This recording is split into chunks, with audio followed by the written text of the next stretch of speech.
지금 이 순간에도 전 세계의 돈이 향하는 곳이 있습니다. 바로 뉴욕이에요. 그런데 말이죠. 디지털 시대에 가상화폐와 AI가 금융 지형을 바꾸고 있는데도 왜 뉴욕은 여전히 세계 금융 수도라는 자리를 지키고 있을까요?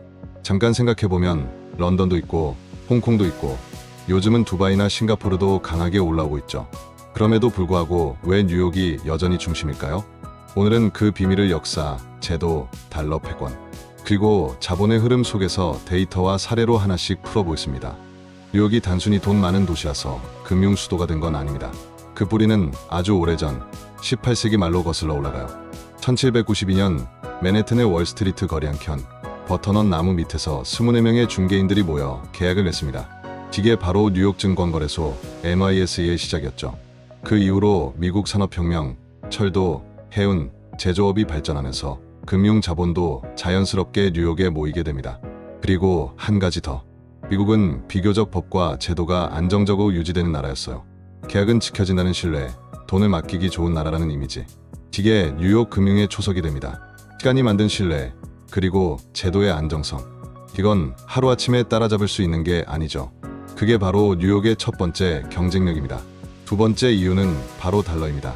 오늘날 전 세계 외환 보유고의 약 60%에서 70%가 달러로 구성되어 있어요.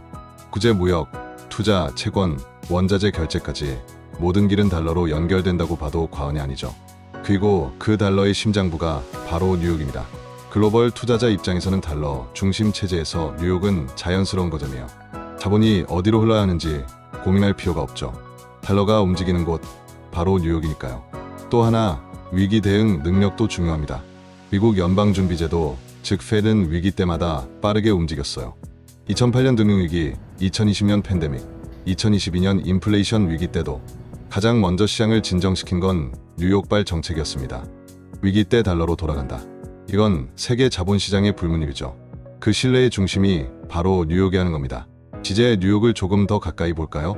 2025년 기준으로 글로벌 금융센터 지수에서 뉴욕은 여전히 세계 1위입니다. 경쟁 도시인 런던, 홍콩, 싱가포르가 뒤를 쫓고 있지만 점수 차는 여전히 꽤 나요. 그 이유 중 하나는 뉴욕이 단순히 은행의 도시가 아니라 자본, 기술, 혁신이 만나는 클러스터란 점입니다. 월스트리트에는 JP모건, 골드만삭스, 모건 스탠리, 블랙록, 블랙스톤 등 이름만 들어도 알만한 금융 대기업들이 자리 잡고 있죠. 그런데 최근엔 이런 전통 금융기업뿐 아니라 핀테크, 인공지능, 데이터 기업들도 뉴욕으로 몰려들고 있습니다. 이유는 간단해요. 돈이 있는 곳에 기술이 간다. 그리고 기술이 있는 곳에 더 많은 돈이 모인다. 뉴욕은 지금 그 두 가지가 만나는 곳입니다. 자본은 불안을 싫어합니다. 그래서 돈이 머무르려면 시장이 투명하고 제도가 예측 가능해야 하죠. 뉴욕은 그 부분에서도 세계 최고 수준이에요. 금융규제기관인 SEC 증권거래위원회, 금융사기 감시를 맡는 FINRA, 회계, 공시, 감사 제도 모두 글로벌 기준이 됩니다. 계약이 확실하게 지켜지고 문제가 생기면 법적으로 빠르게 해결되며 정보가 투명하게 공개되는 시장. 이게 바로 뉴욕이 자본의 영구 주차장으로 불리는 이유입니다. 그리고 흥미로운 점 하나. 뉴욕의 도심 공간도 이런 금융 생태계에 맞춰 변화하고 있어요. 대표적인 예가 25 Water Street 리노베이션 프로젝트입니다. 예전에는 오피스 건물이었는데 이걸 아예 1300세대 규모의 아파트로 바꾸는 사업이 진행 중이죠. 즉, 일하는 도시에서 사는 도시로도 변신 중인 겁니다. 이건 금융 중심지가 지속 가능한 형태로 진화하는 좋은 사례예요. 사실 뉴욕이 흔들린 적도 많아요. 9.11 테러, 리먼 사태, 팬데믹, 미중 무역 전쟁 등.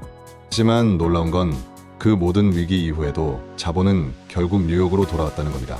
위기 때마다 달러 유동성을 푸는 것도 뉴욕이고 위험 자산을 다시 회수하는 것도 뉴욕이에요. 2025년 현재 뉴욕 오피스 시장에는 다시 대규모 자금이 들어오고 있습니다. 수십억 달러 규모의 리파이낸싱이 이루어지고 있고 심지어 예전엔 외면받던 건물들까지 다시 투자 대상으로 올라오고 있죠. 이건 단순히 부동산 경기 회복이 아니라 뉴욕이라는 브랜드에 대한 신뢰 회복이기도 합니다. 반면 런던은 브렉시트 이후 금융 허브 지위를 조금씩 잃었고 홍콩은 정치적 리스크로 글로벌 자본이 빠져나가는 중이에요. 그 틈을 뉴욕이 그대로 흡수한 거죠. 이제 정리해볼까요? 뉴욕이 지금까지도 세계 금융의 수도로 남아있는 이유. 크게 5가지로 정리할 수 있습니다. 첫째, 시간이 만든 신뢰예요. 오랜 역사 속에서 쌓인 제도, 그리고 그 제도를 믿는 사람들. 이게 뉴욕 금융의 가장 단단한 뼈대입니다. 둘째, 달러의 힘이죠. 전 세계가 여전히 달러로 거래하고 위기 때마다 달러로 피신합니다. 결국 달러가 흐르는 곳, 그 중심이 바로 뉴욕입니다. 첫째는 금융과 혁신이 동시에 존재한다는 점이에요.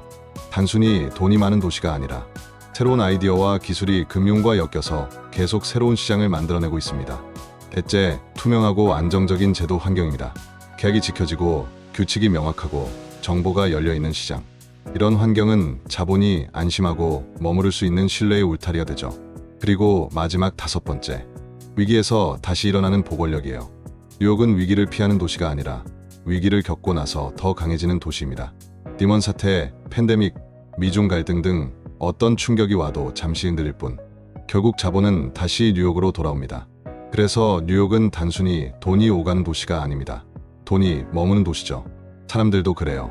불안한 곳엔 잠시 가지만 믿을 수 있는 곳엔 오래 머물잖아요. 자본도 똑같습니다. 잠시 빠져나갔다가도 결국 신뢰가 있는 곳으로 돌아옵니다. 그게 바로 뉴욕이에요.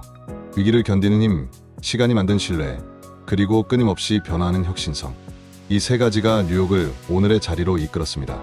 이 영상을 보신 분들은 아마 이렇게 생각하실 거예요. 결국 돈은 신뢰로 움직인다. 그 신뢰를 가장 오래 그리고 단단하게 쌓아온 도시. 그게 바로 뉴욕입니다. 물론 앞으로는 또 다른 도시가 도전할 수도 있겠죠. 런던, 싱가포르, 두바이 등 혹은 전혀 새로운 디지털 금융 허브가 등장할 수도 있습니다. 하지만 2025년 현재 여전히 세계 금융의 심장이 뛰는 곳은 뉴욕입니다. 도시의 변화에는 이유가 있습니다. 우리는 그 이유를 데이터로 읽습니다. 도시를 읽는 또 다른 시선, 도시 스캔이었습니다. 이런 도시의 흐름, 함께 따라가고 싶다면 구독으로 함께하세요.